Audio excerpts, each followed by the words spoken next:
EC has. But you pay 50 pesos, and then once you've paid, then you'll be able to check to see if your name is on the register.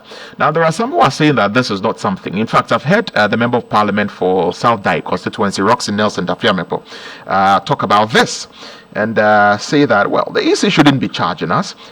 Thankfully, he's joined us on the phone line, and we'll have a conversation with him regarding this. Honorable Dafiamepo, good morning. Welcome to the Morning Star. Thank you very much. Good morning to your listeners.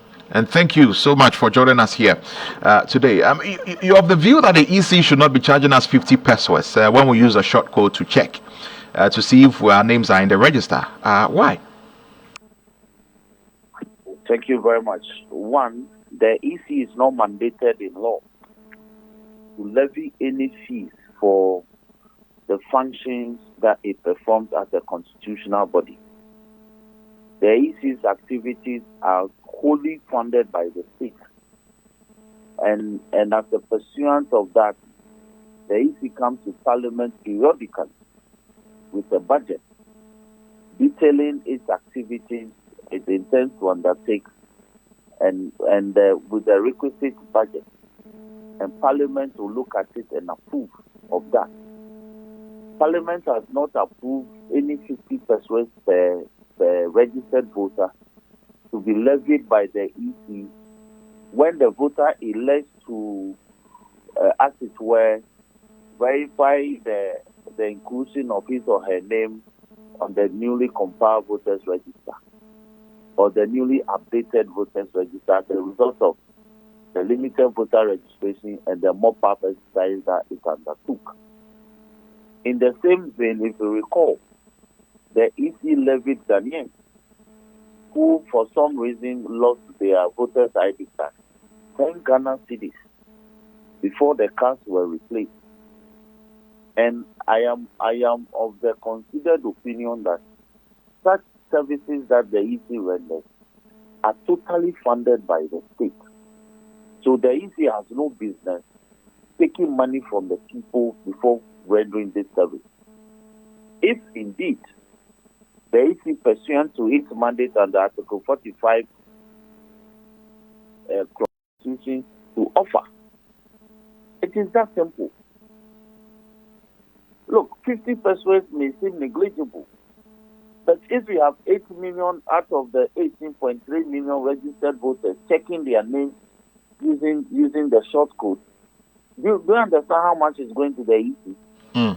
That is 4 million Ghana cedis. How is the EC going to account for this?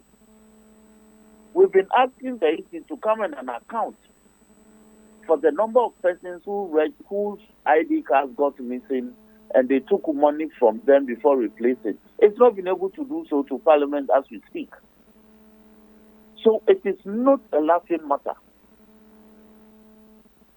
How do you respond when the EC will say, for example, that the main mode that people should use to check if their names are in the register is that you go to the polling station, and this short code, it's a service which is being provided by another entity, and that service that is being provided by that entity is what that entity, the 50 pesos, what that entity is charging is just an additional service which is optional. That if you don't want to go to the polling station, then you can use that one, and they perhaps the EC are not the ones who are necessarily charging this, but because of that extra service and that entity that has come in, they will do their charges to enable you to check. What would you say to one explanation like that? It is no explanation. In fact, it is a journey to know why. The EC doesn't print voter ID cards, does it? It is printed by a private company, procured by the EC, appropriately contracted to do so. The EC doesn't take photographs. It is contracted to a company appropriately with the appropriate consideration for them to offer those services. So if you want the telcos to offer this service, include it as part of your activities and submit a budget to it. Because all the services the EC renders, it is funded by the state, approved by Parliament. The EC cannot wake up on its own, suo motu, and imagine that they levy 5 cedis. Would you have agreed if they had said that you should pay 5 cedis? Would you have agreed if they had said that, okay, you have to pay 50 cedis? Hmm. So you don't determine the rate that you want to apply for people to be able to access these services so moto. You must come to Parliament. So even if you intended to levy such a fee, it is Parliament that must approve of it. So moving forward, what are the steps that you intend to take? Is this something that you are going to take to Parliament to summon the I've called EC? upon, I won't let you land because I know what you're asking. I've called upon them, the EC, to as a matter of urgency, withdraw that 50 pesos, and anybody that they took 50 pesos from them, they should refund it. The people should have free access to determining from the register whether their names are included. That is why the exhibition of the provisional voters register is such a major exercise underpinned in CI 127 and CI 127, which the EC has a budget for. That is why you recruit exhibition officers that are paid for by the state for them to sit down, open the register for people to come and have a look at. So if you are deploying other formulas for people to do that, let the state pay for it. Don't charge people. So for instance, if I decide to use the short code, but I'm not willing to pay the 50 cedis, what happens? If I don't have the money to pay, and yet for some reason I am bedridden, I cannot go and have check my name in the register. If the EC say if I don't pay the 50 cedis, I cannot use the short code. That is what it means. Right. That is why the law says that bring your budget for all your activities and let Parliament approve of it. Then you roll it out and serve the people accordingly.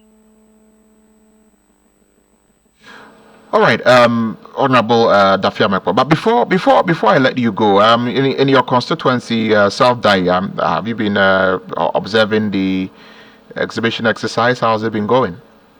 Yes, it started yesterday. It's proceeding smoothly. Just that it was the first day, so the attendance was slow.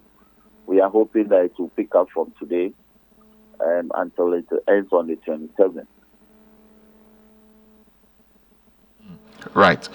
Very well, Honorable Roxy Nelson Dafiamepo. But before I let you go, though, I'm also curious to know what your thoughts is, or what you make of the majority requesting that Parliament be summoned to come back, and the Speaker saying, well, it cannot be done because of ABC reasons, and later on in September is when you should come and sit. So what do you make of that, quickly, before I let you go? Speaker is on terra firma. Speaker, in issuing the statement, relied on all the relevant provisions in the Constitution as well as our standing orders to tell off the call by the majority that ought to be done within 7 days. They haven't even properly invoked the constitutional provision as well as the standing orders. And above all, the emergency circumstances that invoke. There was nothing about the businesses or the items that they listed in their release.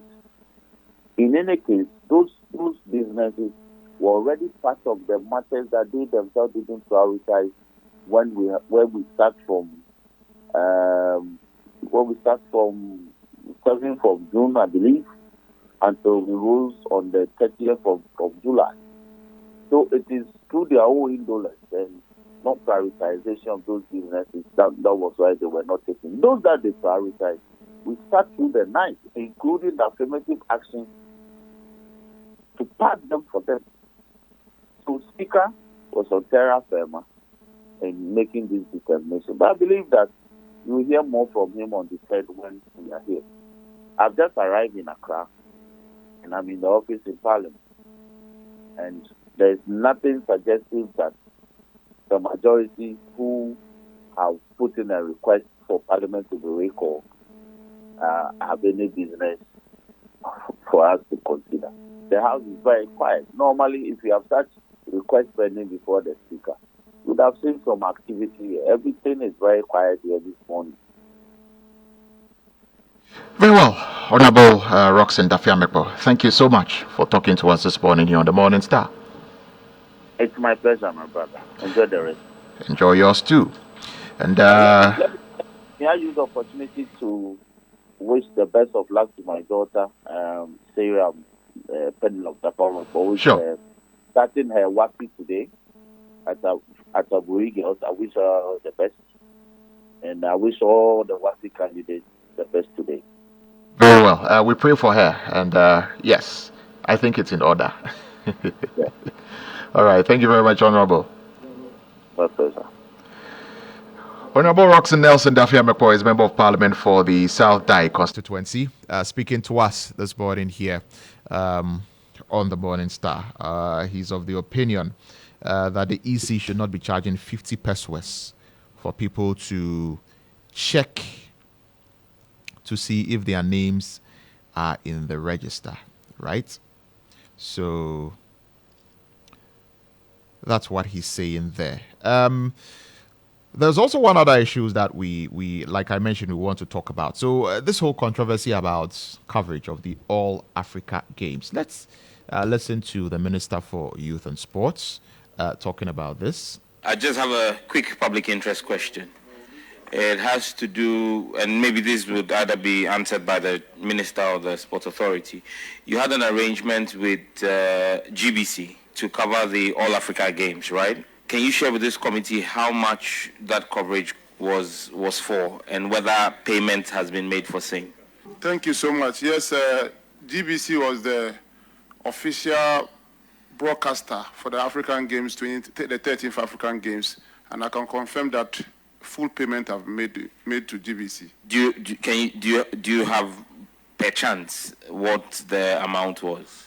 I can't recall the exact amount, but I know that it's in the excess of $3 million US dollars. You paid GBC in excess of $3 million US dollars for coverage of the All Africa Games. Yes. Chairman, I think that I would rest here, and maybe the next time GBC appears before us, because most of the technicians who worked on the All Africa Games have still not been paid.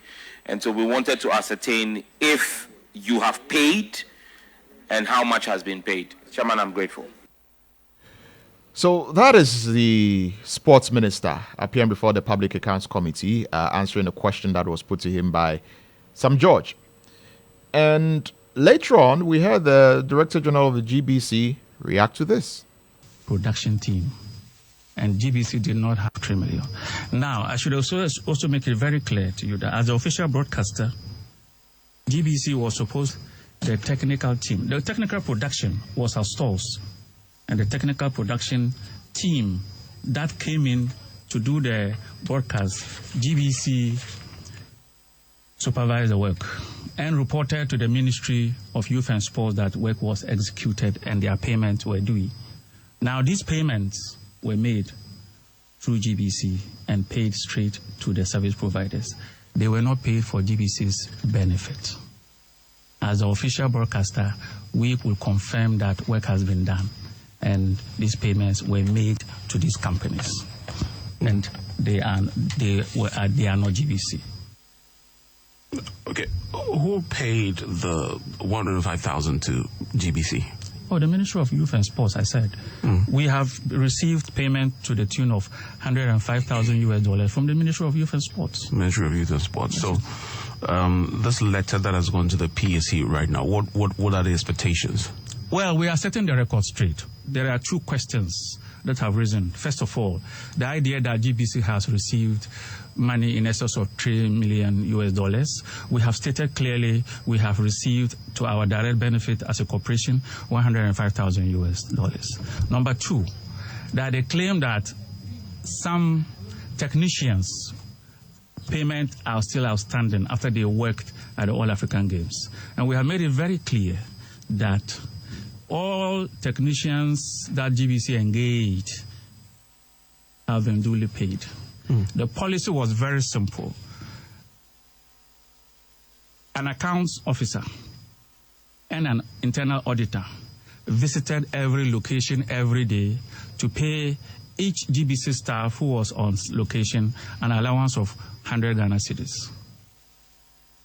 And I should make it very clear that there is no any provision in the conditions of service of GBC staff that when you work within Greater Accra region, you are entitled to any payment. But we were told that food was expensive on location, so we made the provision for that support, subsistence support of 100 cedis a day for all staff. But the rule was you are to claim it on location. So if the auditor and then the accountant visits a location and you are not present, you cannot claim it. And they will come back with the reports of those who were paid, and that was it. Now, if, for example, you were scheduled to be there and the team went on site and you were not on location, you could not make a claim on GBC because you were not on location. That is the policy that we implemented. And so all staff of GBC who were on location and were paid 100 cedis a day, there is no any outstanding payment because the payment was to be done on location, and we've just not done that. Okay, so it seems to be like their word against our GBCs when it comes to the allegations they made about paying 3 million. Now, if in going on with the PAC sittings, if there's a call that evidence should be proven that, of course, this is exactly the amounts that they paid, as you are saying, and they are also claiming or still on their stance. Do we have documents to actually prove all of this? Do we have? You cannot transfer physical in evidence excess of $300 and something million without evidence, and you must also show who the transfer is in favor of. When you transfer money, for example, it's not new. We have gone to the government in the past to get money to pay for sports rights, sometimes $1 million, sometimes $2 million. The money is paid for the benefit of GBC, but to a third party, not to GBC. So we don't take the money. So we facilitate the payment. So in these particular games, yes, monies were transferred to be paid to third parties, and the list and the payment schedule was provided by the Ministry of Youth and Sports and not GBC. But as the official broadcaster, we had to confirm that they have indeed done the work, and we did just that. Okay. So that's the DG of GBC appearing on Unique FM, one of the GBC stations, yesterday in the aftermath of what the minister said. But the sports ministry doubled down. They doubled down on the assertion made by the sports minister, even indicating how certain payments were even made in tranches in a statement that was issued. Here are excerpts of that statement. The ministry, in its quest to build local capacity and leave a legacy after the 13th African Games, engaged the GBC to become the official broadcaster for the Games. The other reason for the ministry's decision was that GBC's financial quotation for production and transmission was the lowest, with the understanding that GBC will use the services of third parties to assist them implement their obligations. The total agreed amount was $3.6 million. Subsequently, an agreement was reached between the two institutions, the ministry and GBC. From the total amount, $2.5 million was paid directly to GBC in two tranches, $1 million and $1.5 million on 13th March 2024 and 22nd May 2024 respectively. Another amount of $1 million was paid to third parties upon the instructions of GBC in accordance with the contract. As a public institution, we are committed to transparency and accountability in the discharge of our mandate. So those are excerpts of statement from the sports ministry, doubling down, saying that indeed some payments went to GBC. Some Nete George, who asked the question later on, spoke to us here at Starr FM and said there will be further investigations. So you see, this matter now is pregnant. It's pregnant with twins. One is the veracity of how much money has been paid, 3 million, in excess of 3 million or 105,000. The other has to do with the DG's claim that my suggestion that technicians were not paid is not true. I have memos which I will put out, memos that show that even in the middle of the game, on either the 13th or 15th of March, during the game, the GBC technical staff served a memo to management that they were going to lay down their tools and stop the broadcast because they weren't being paid. There had to be a crisis meeting between the Director General and the technicians. There are all kinds of questions that have to be asked and have to be answered. So, thankfully, I serve on the Public Accounts Committee. That's why I asked this question. But I also am ranking on the Communications Committee, and the Communications Committee has oversight over GBC and the Ministry of Information. So, I'll be discussing with my ranking and chairman to have this matter tabled properly before the committee to investigate the matter. So that's Sam George speaking to us here at Starr FM, also indicating that, the issues are becoming murky, and so there needs to be proper investigations into these matters. Ibrahim Al-Hassan is still with me here in the studio, and this controversy keeps on getting interesting. Very interesting. And so we have in our hands the contract between the state broadcaster and then the Ministry for Youth and Sports. And just some snippets of it. So, per this contract, what GBC was supposed to do was to oversee the production of games from all venues, as in the attached appendix, right? Montages, bumpers, video promos, other relevant creatives for the event. Signal distribution. Signal distribution here simply means that the clean feed that will be given to other channels for broadcasting. And the following services and technical features are also included. That's the live recording and broadcast of the opening and closing ceremonies, 7 to 10 hours of a daily super feed for live broadcast and playback, satellite space segment and turnaround, editorial management crew, 1 hour daily African Games roundup program, provide and manage the team of commentators for the live broadcast. And to ensure a world-class broadcast of the games, GBC shall ensure that its team of reporters and journalists are trained around the broadcast of the games. This shall be a legacy of the African Games. And mind you, all the things we are mentioning, those that were undertaken by GBC, is for which they were paid the $105,000. Yeah. Good. Now, obligations of the parties, and that's the fee. It's agreed that GBC will provide services to the amount of 3.6 million. Let me repeat that. It is agreed that GBC will provide services to the amount of $3.6 million. The emphasis on the GBC mine. So the contract is between the Ministry of Youth and Sport and GBC for provision of services. And these services, we've outlined some of them. Some of them are still inherent in this contract. After which a payment of $3.6 million will be made. Now, 2, the Ministry of Youth and Sports will transfer the CD equivalent of the cash component to GBC for payment.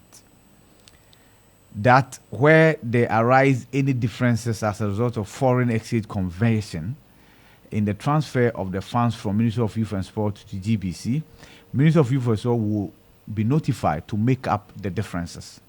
So the amount should be equivalent to the $3.6 million, but it will be paid in cedis. Yeah. Good. That the Ministry of Youth and Sport will provide funding for any incidental cost incurred in the course of the broadcast of the games. Any cost that has not been budgeted for, that is incurred, the ministry was to pay for it. Now, and then the settlement of disputes, the applicable law, this assignment. Okay, so the Ministry of Youth and Sport shall not assign any benefit or interest hereunder to a third party without the written consent of GBC, and such consent, if given, shall not relieve the Ministry of Youth and Sport from any obligation under this agreement. And so that's how come the $1 million that was paid directly from the ministry had to get the approval of GBC. Right. Now, it goes on, and of course, the execution is here, witnesses, and what have you, right? It also talks about some other, so settlement of this, as I mentioned, applicable laws and what have you. So, in essence, this is the contract. Now, after GBC signed this contract, per what the Director General is saying, it realized that there were some other services that it could not offer on its own. So other service providers were contracted. Now here is the question that needs to be answered. Did the Ministry of Youth and Sport contract any service provider on behalf of GBC? Who did the negotiations relative to how much payments were due the service providers? And these questions are outstanding because it is who determined that GBC is entitled to only 105,000 Ghana cedis. You get the point I'm making? Yeah. Because per the contract I've just read to you, the agreement is between GBC and the Ministry of Youth and Sport. The amount agreed. If GBC sat down, negotiated on its own behalf, and decided to pay itself $105,000, then everybody on that table should go. Because per what the minister is telling us, the ministry was not involved in engagement with any third party. It was left to GBC. Yeah. That's the question that Professor Larson has not answered. Professor Larson should tell us whether other entities were contracted on behalf of GBC, for which GBC had to ensure that payments were made, or GBC on its own contracted those service providers and decided that the services they were providing were too superior to their own, that they will pay themselves just $105,000.